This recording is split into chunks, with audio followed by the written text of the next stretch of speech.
Hi everybody. I know there's a million pumpkin tutorials out there, but I thought it might be fun to do something a little bit different, maybe with this super loose pumpkin with a few non-traditional colors, some blues and purples and magentas thrown in with our normal sort of oranges and greens. So I thought we'd make a little cutie pumpkin similar to this one. It won't turn out the same because no two things ever do, but this will kind of be the idea.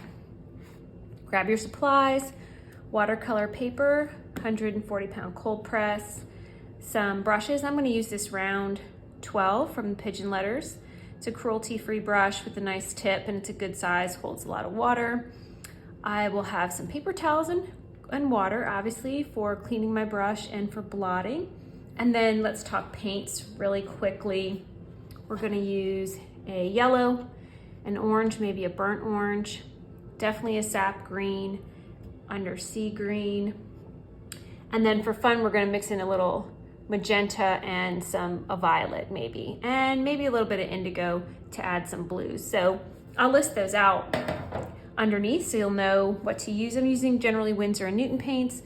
I'm gonna name them as we go, but you'll need a yellow and an orange, a couple greens, and some purpley blues, and definitely a magenta. I think that adds a nice touch. All right, so we're gonna start off.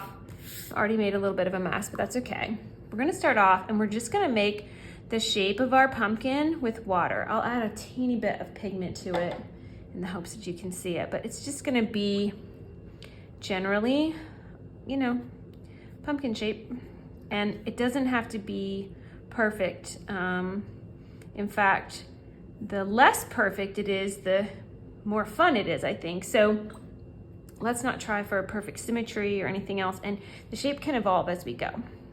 So I just want to fill in the center mostly with water. I like to leave some white space generally for highlights and things. So I'm not going to fill the whole thing in. And I'm going to leave the top kind of open for where our stem will be. We'll kind of look at that as we go. All right. So again, I'm starting with the Winsor Yellow Deep, and I'm just gonna go in and kind of see where are my lines? Where is my water? So this is, again, wet on wet technique, right? We start with wet, the water, and then we're gonna add in wet paint. So a little bit of yellow here, and then this is some cadmium orange, and I'm really gonna let it bleed around. And I'm gonna try to define my shape a little. It'll have kind of a wobbly bottom, you know what I mean? Like bumpy, where the different kind of segments of the pumpkin are. And we'll kind of refine that shape there. And then the top will have that too, but we'll have the stem coming up around at some point. So I'm not gonna try to fill all of this part in. All right, so I think this could be a good general shape. So I'm gonna kind of rinse my brush off so most of the paint is gone. And I'm just gonna make sure, you know, we're nice and wet in here because that's gonna help us get our paint kind of spread. You can see where it's dry. You see your very distinctive lines, which is fine. That's just a wet on dry. And if you want it to bleed, you might have to encourage it a little. But I think that's a really fun shape for a pumpkin, I think. All right, so let's continue a little with our orange and yellow here and just define our shape a little more on the outside. The darker something is, sort of the farther away it looks. So this is why we sort of put this in where our indentations would be along the bottom, because there'd be a shadow, be darker there, and up into these indentations and maybe around the top too. All right. And see, that'll bleed and get paler as it gets towards the center. And this would be the bumped out part. So we like that highlight there where there maybe would be a shine on the pumpkin. All right, so again, I don't want to fill in every space. I like this really loose look. What do you think of that? Okay, so to get it a little bit more contrast, and it will be a lot of contrast, we're going to go ahead and get some burnt orange. So that's a really deep orange color. And I'm gonna go sort of back in. I know that looks crazy, right? It's so dark, but that's all right. It will bleed and blend as well. And I think that looks so cool, right? I love how watercolor moves like that. It's just like the magic of it. And so we're gonna go in and make sure all of those areas have a little bit of that extra dark tone. Okay, so really fun. I like how he looks already. Go back in with a little cadmium. I don't want to totally lose our, you know, our definition of our shapes here, but I don't want there to be like these perfect lines either. Okay. All right, so this is something you could like play with for a really long time. So stop where you feel like stopping in terms of like adding pigment and stuff. What I want to do now is bring in some of those little bit alternative pigments, and I'm just gonna go and get some magenta on my brush, and I'm just gonna touch a few places. God, I love how it moves, right? Just gonna touch a few places on this side and kind of on the bottom. Now this is super wet, so we might have to go in, dry our brush off, and kind of pick up some of the water. Otherwise we're just gonna get, like, everything's gonna blend so much, it's gonna be a blah. So I wanna see some of that magenta. So if see how I picked up some of the water here, and now you get a little bit more of that color. It doesn't just blend in with the orange and kind of disappear. All right. So that will look different as it dries. Everything gets less vivid as it dries with watercolor. I'm gonna kind of let that kind of live in here for a few minutes. If you want it to move, sometimes you need to encourage it. So you can pick up your paper and have it kind of move around a little. Just have to be careful where you let it go to. All right, let's take a crack at our stem, at least an initial shape with it. And so let's get some, I'm gonna get an undersea green. It's this very dark green, and I'm gonna pull a little blue and purple into it. I always make my stems too large, so I'm trying to be more conservative, and I'm going to use just little strokes to start. And I'm gonna have the stem be definitely like a wacky kind of a stem, if that makes sense. So I'm gonna get some indigo mixing in, and even a little violet.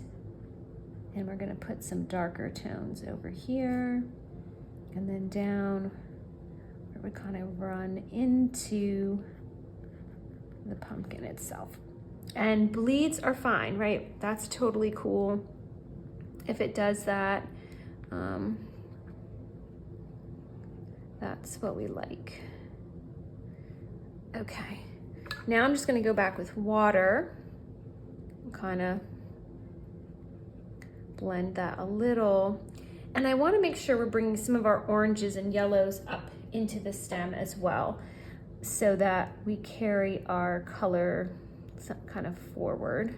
Let me get some of my blues up in here too.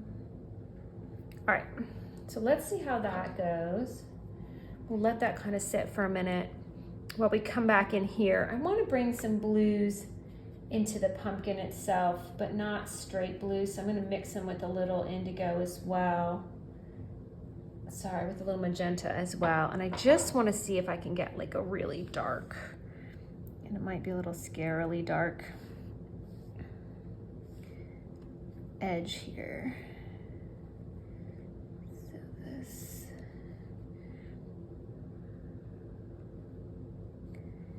and I just want to highlight the little of this deeper blue. gonna get a size 6 here and take some of my bluey green that I did my stem with, and I'm just gonna do a little swirly vine here. So I'm gonna take the tip of my brush and I'm gonna go up and loop, which I didn't quite loop, so I have to come back, but loop. And I don't even mind that it's disconnected there. I think that's totally fine. And so just a little bit of a vine, but abstract-y. And then I know that we're not dry over here, but I want to put a leaf over here. Normally I would wait until the pumpkin was dry so I could tuck the leaf kind of behind and not have too much bleeding, but I don't care. I think it's gonna be fine, so we're just gonna go for it. So I like my pumpkin leaves to be completely, let me get more clean water, completely abstract, because pumpkin leaves are kind of wild looking and I don't want it to be like a very formed leaf, because this is definitely not a very formed pumpkin, right? So I'm gonna take water again at first. I'll put a little pigment on so you can see it. And I'm actually just gonna kind of like make a swoop shape here, and then I'm gonna kind of push out some sides to it, I guess. I'm gonna make it look pretty connected in here to the stem. All right, so this is he's kind of craggy looking. I'm gonna go in and I'm gonna get some darker greens and I'm gonna highlight my edges.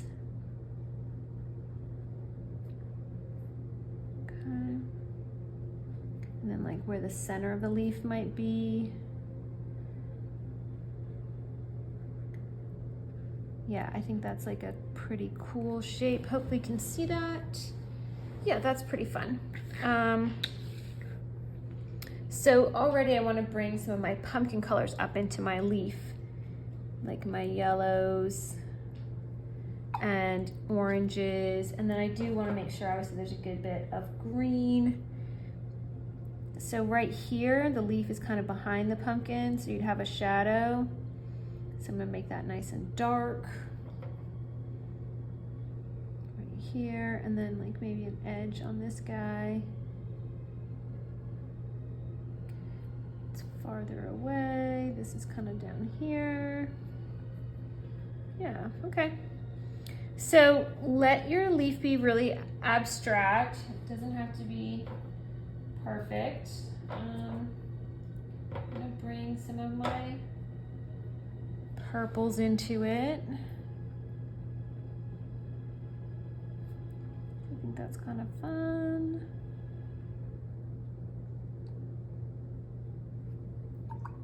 And again, this will all meld a little more as it dries, like you're seeing down below here. Things will start to blend a little more. Get some orange coming in here. Love the bleeds. It's almost like tie-dyed kind of leaf, but I really like it. And then just a few more greens, and then we'll take a look at where we stand and what we need to do to finish up.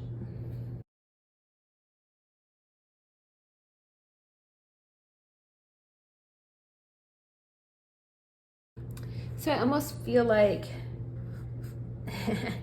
we need something here. So I'm gonna smear a leaf down there a little bit. Just doesn't have to be perfect, but I like a little more, somewhat more balance to it. So we're just gonna add a little guy down there.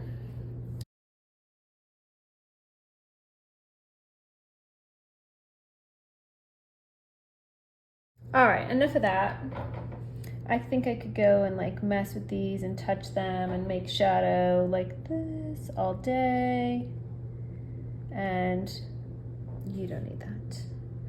So